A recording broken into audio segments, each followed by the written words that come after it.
Welcome, everyone. Thank you for joining BactoSense in Action, a webinar dedicated to exploring online microbial monitoring across various applications.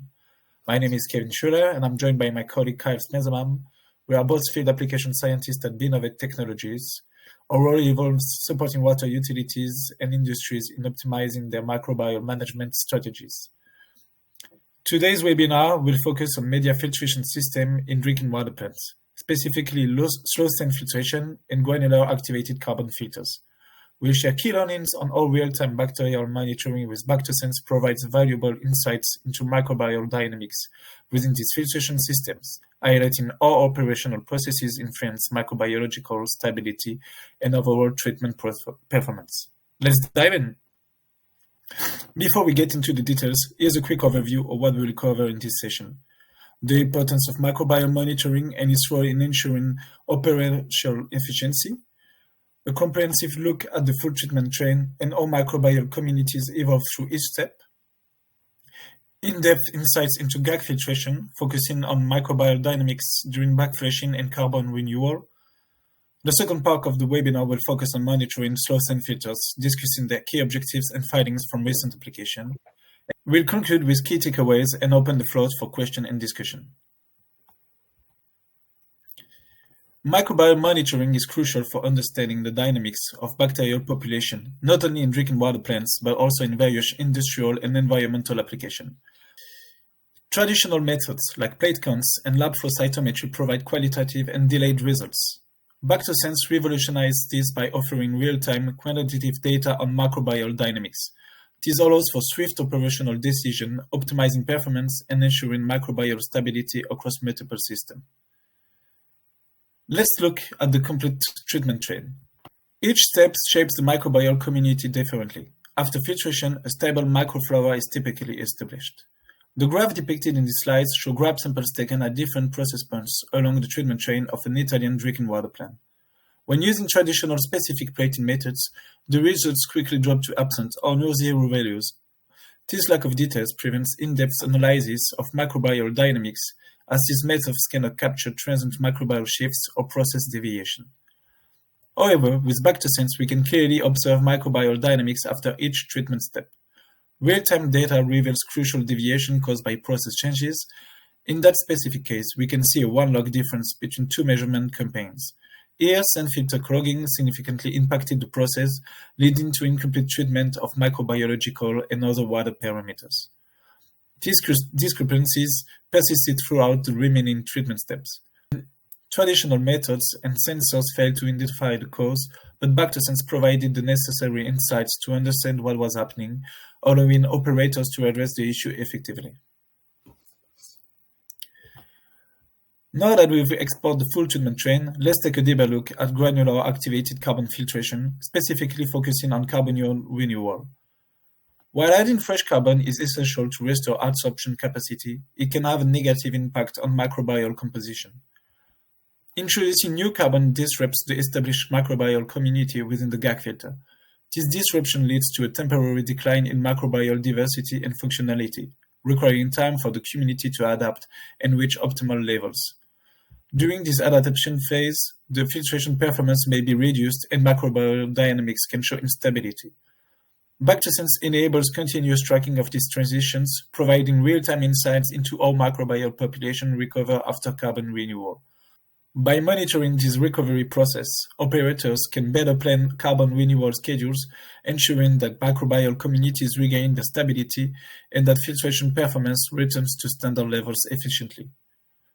While carbon renewal plays a critical role in maintaining the absorption capacity of GAC filters, another key operational process is backflashing.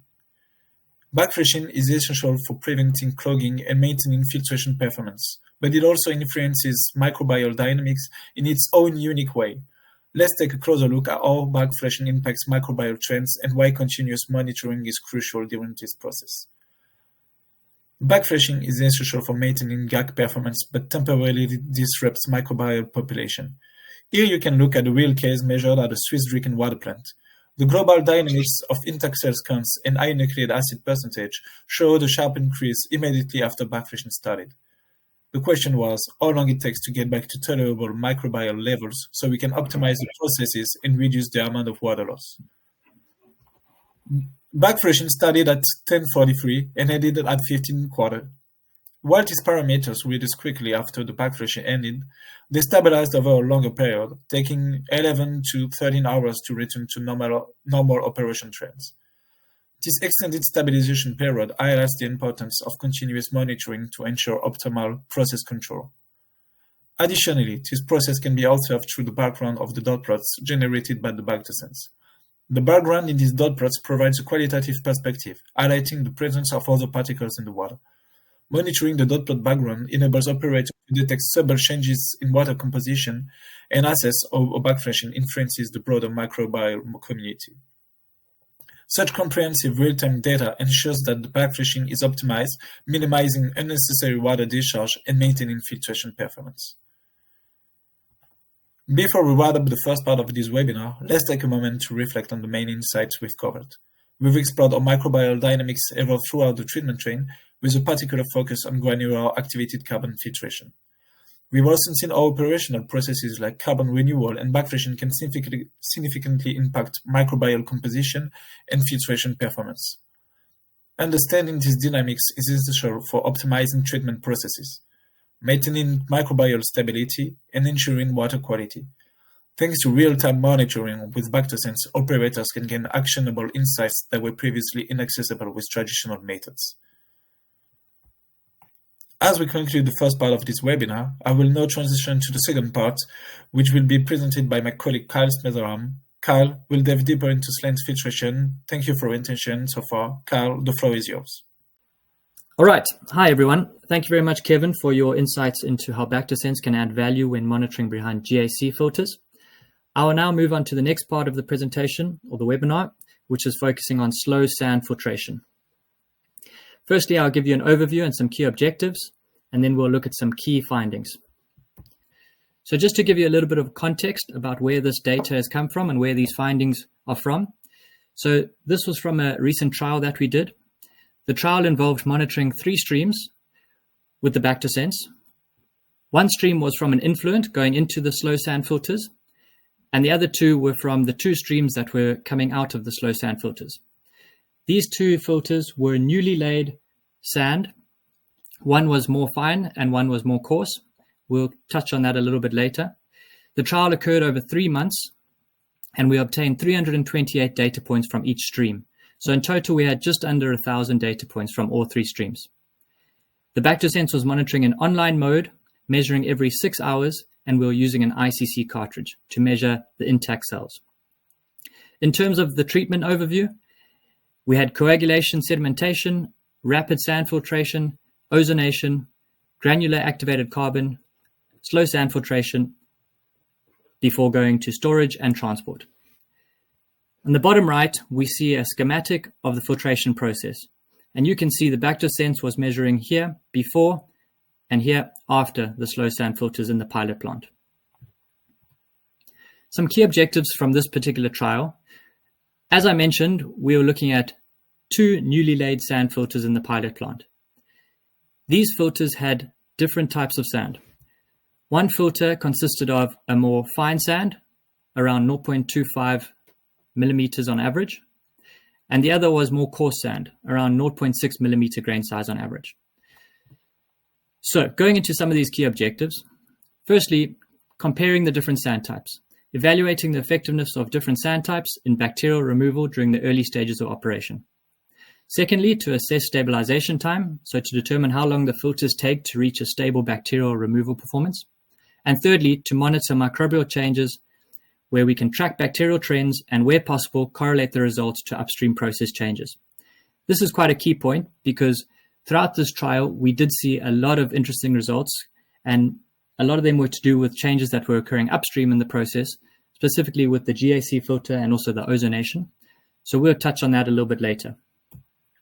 Now, getting into some of the key findings from this particular trial. Firstly, we look at the filter removal effectiveness. Here is a graph showing the ICC, so the intact cell count, over the entire trial period. All 3 streams are represented on this graph. The gray line represents the influent.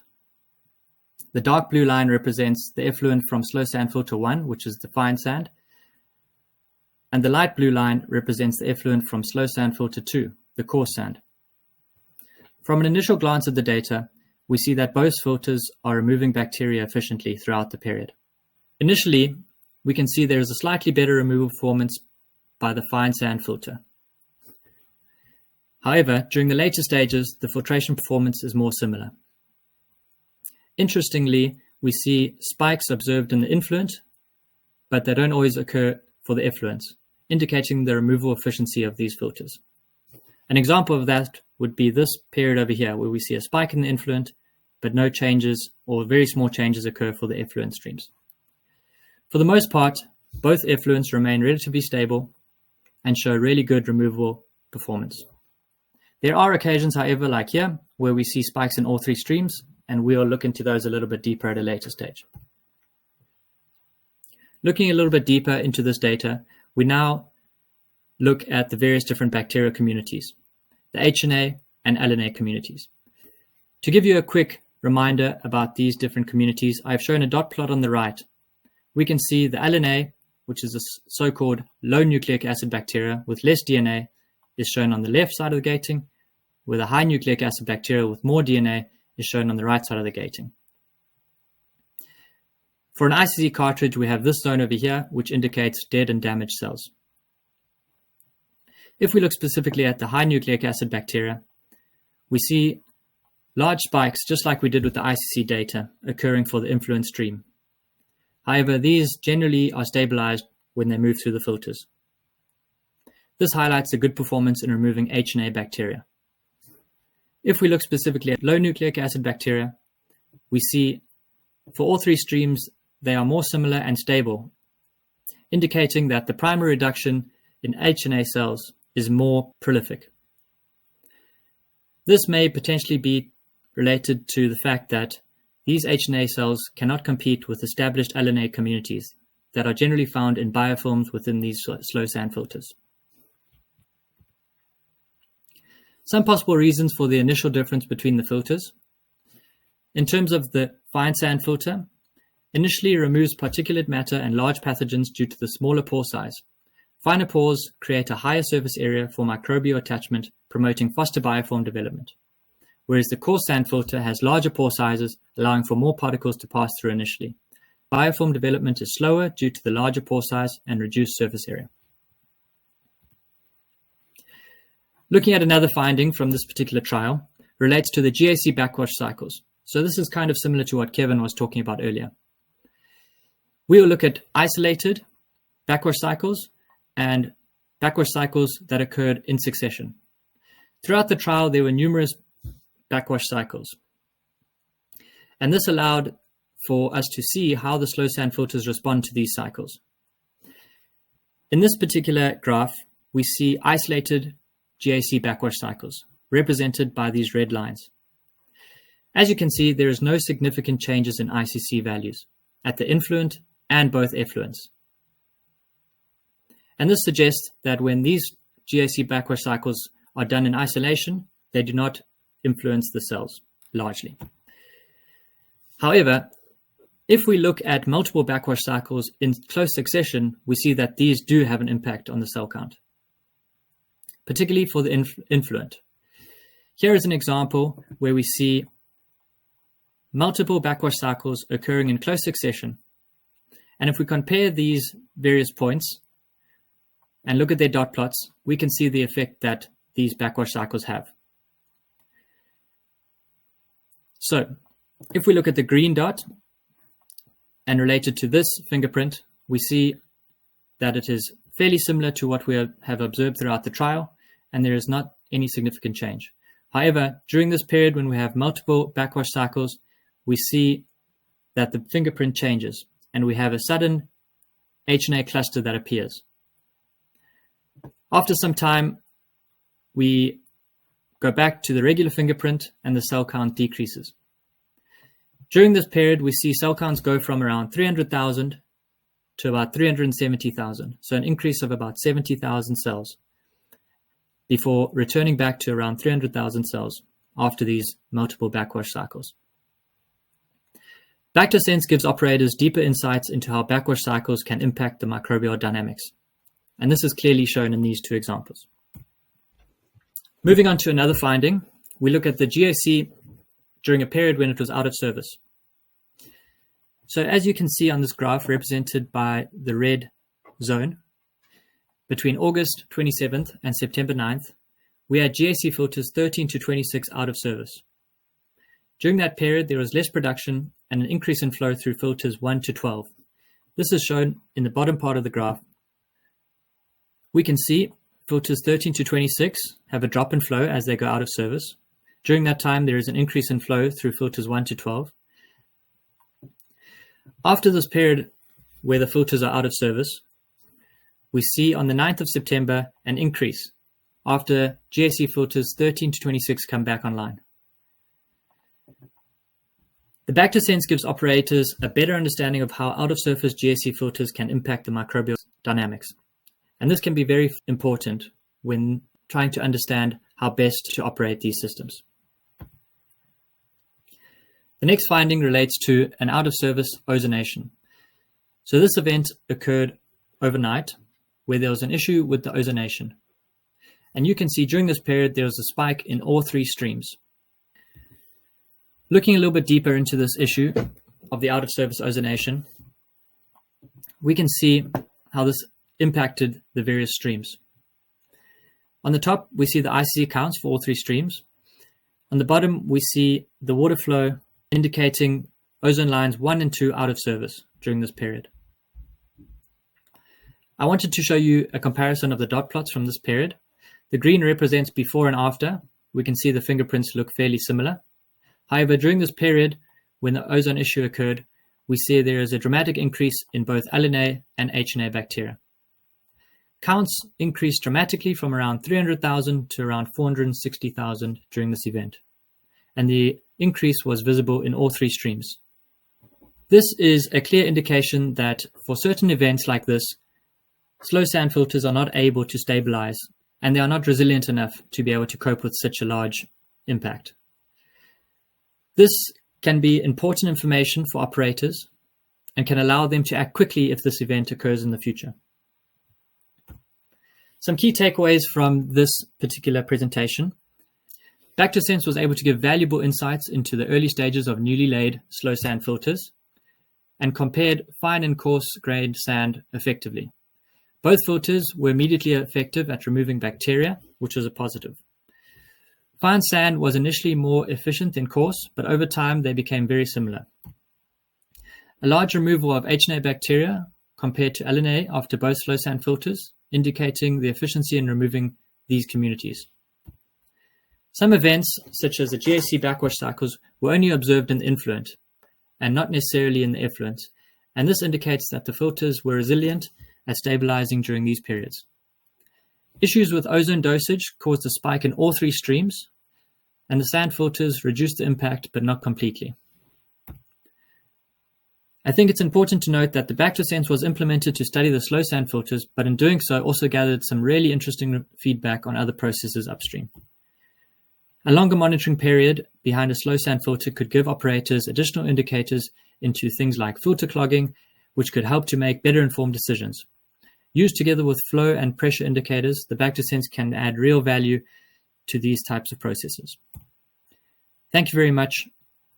If there are any questions, we'd be happy to answer them now.